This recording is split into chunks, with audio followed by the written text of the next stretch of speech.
Varicose veins కి సరైన చికిత్స కోసం సంప్రదించండి ఎవిస్ హాస్పిటల్.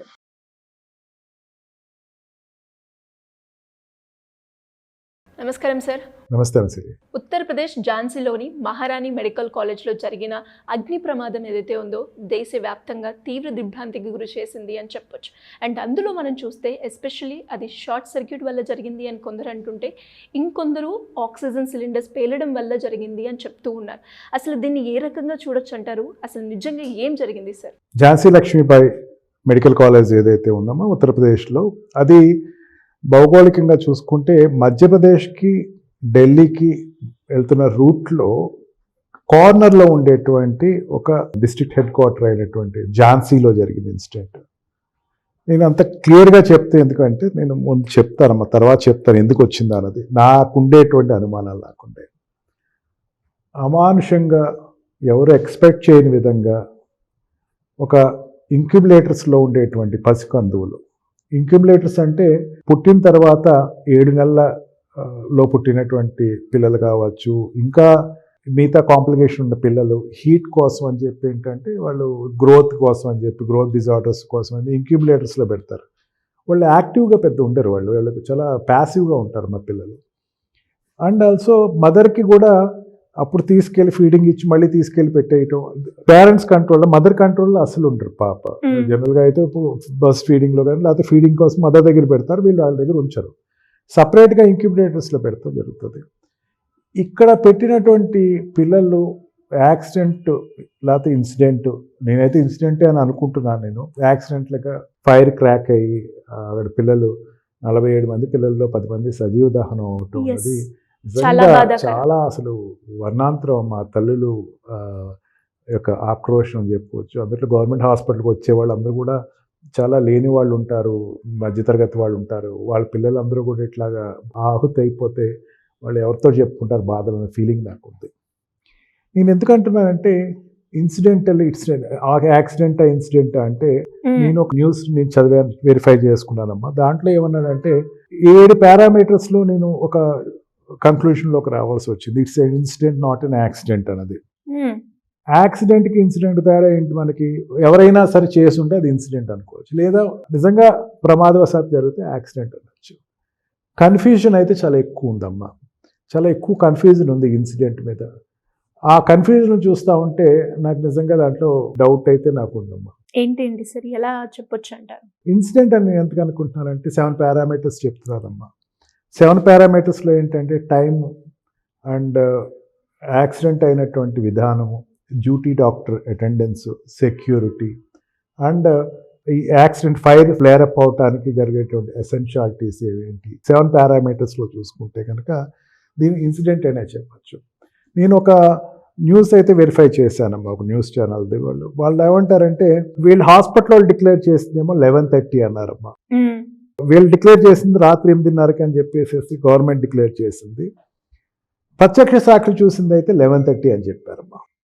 అంటే 11:30కి ఈ ఇన్సిడెంట్ జరిగింది అని చెప్పేసి ప్రత్యక్ష సాక్షులు చెప్పారు. వాళ్ళు చెప్పడం కూడా ఏమని చెప్పారంటే అక్కడ పొగలు రావటం మొదలైంది అన్నారు. అంటే ఏదైనా ఒక ఇన్సిడెంట్ జరిగిందంటే, ఏదైనా అగ్ని ప్రమాదం జరిగిందంటే పొగలు తర్వాత ఫైర్ వస్తుంది. గవర్నమెంట్ ఇచ్చినటువంటి నివేదిక ఏంటంటే 8:30కి ఫైర్ అయ్యింది అన్నాడు, వీళ్ళేమో 11:30కి చూసాము అన్నారు. ఈ రెండింటికి టైం లైన్స్ చాలా దగ్గర 2.5 hours తేడా కనపడుతుంది. అంటే ఏదైనా చెప్పటంలో అంటే పబ్లిక్ అయితే జనాలు వాళ్ళు చూసింది ఏ టైంలో అనేది వాళ్ళు చెప్తారు. గవర్నమెంట్ 8:30 అని నిర్ణయం తీసుకుందంటే పోనీ అదేమన్నా లూఫ్గా ఉండే ప్రాంతం అంటే సిటీ మధ్యలో ఉంటుంది. అది మన ఝాన్సీ లక్ష్మీబాయి మెడికల్ కాలేజ్, ఇంక్యుబులేటర్స్ ఉన్నటువంటి మెడికల్ కాలేజ్ దూరంగా లేదు. అంటే వెంటనే చూసినప్పుడు 11:30 అనేది కరెక్ట్ టైం అనుకుందాం. వీళ్ళ గవర్నమెంట్ అనేది 8:30 అనేది యాజమాన్యం గారు గవర్నమెంట్ గారు చెప్తుంది, ఒక బెనిఫిట్ ఆర్ డౌట్ అయితే ఉంది. సెకండ్ థింగ్ ఏంటంటే వాళ్ళు ఏమంటారు, డాక్టర్స్ ఎవ్వరూ స్టేట్మెంట్ ఇవ్వలేదు. It is statement given by the media, I mean government sectors and also the department వాళ్ళు ఇచ్చినటువంటిది. వాళ్ళు ఏమంటారు 8:30కి ఇన్సిడెంట్.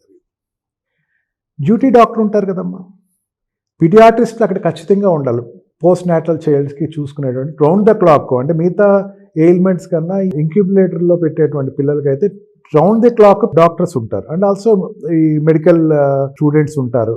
ఎవరు అంతమంది ఉండేటువంటి దాన్ని ఎట్లాగా వెరిఫికేషన్ లేకుండా వాళ్ళందరికీ అటెన్షన్ లేకుండా అసలు సేవింగ్ ఆఫ్ ద పేషెంట్స్ అన్నది ఈ పిల్లలంతా చేయకుండా ఎట్లా జరిగింది అనేది నా డౌట్ నాకు ఉంది.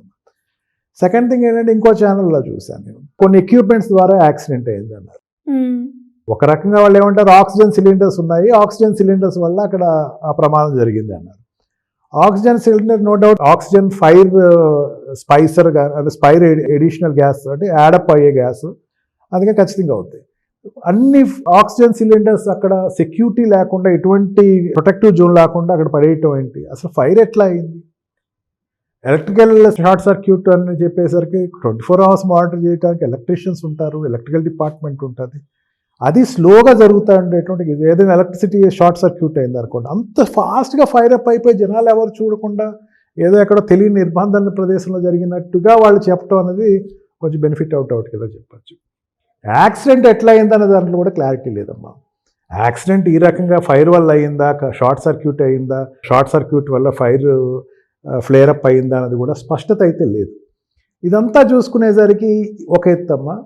ఇంకో ఛానల్లో చూసింది ఏంటంటే ఇమీడియట్గా డెప్యూటీ చీఫ్ మినిస్టర్ వచ్చి అటెండ్ అవటం, అతను వచ్చి దీని మీద జ్యుడిషియల్ ఎంక్వైరీ పెడుతున్నాము అన్నాడు. జ్యుడిషియల్ ఎంక్వైరీ అనేది ఎప్పుడు పెడతారంటే, ఒక సిట్టింగ్ జడ్జి తోటి ఎంక్వైరీ అనేది ఎప్పుడు పెడతారంటే ఏదైనా అనుమానం వస్తే పెడతారు. ఫైర్ డిపార్ట్మెంట్ చెప్పినటువంటి రిపోర్ట్స్లో, అయితే ఎలక్ట్రికల్ డిపార్ట్మెంట్ చెప్పిన దాంట్లో అదే షార్ట్ సర్క్యూట్ అయింది, యాక్సిడెంట్ కింద అయితే వాళ్ళు పెట్టరు. యాక్సిడెంట్ జరిగింది అంటే ఒక యాక్సిడెంట్ ఎవడేం చేయగలరు, బట్ ఇన్సిడెంట్ కింద గవర్నమెంట్ కూడా అనిపిస్తుంది, గవర్నమెంట్ కూడా ఒక ఫీల్ ఉంది. అందుకని దీన్ని ఇన్సిడెంట్ యాక్సిడెంట్ అని కన్ఫర్మ్ చేసుకుంటాం కోసం అని చెప్పేసి వాళ్ళు ఏం చేస్తారంటే, నేను సింగిల్ జ్యుడిషియరీ కమిటీకి దీన్ని పెడతాము, ఎంక్వైరీ పెడుతున్నాము దీన్ని అని చెప్పేసి అంటారు. వెంటనే ఇమీడియట్గా చెప్పడం డిక్లేర్ చేయడం జరుగుతుంది. ఈ పారామీటర్స్ అన్నిటిని తీసుకుంటే కనుక ఖచ్చితంగా ఇది యాక్సిడెంట్ కాదు, ఇన్సిడెంటే. అందుకే నేను ఇందాక చెప్పాను మీకు, అది మధ్యప్రదేశ్ బార్డర్లోను ఉత్తరప్రదేశ్ బార్డర్లోను ఉండేటువంటి ప్రాంతం.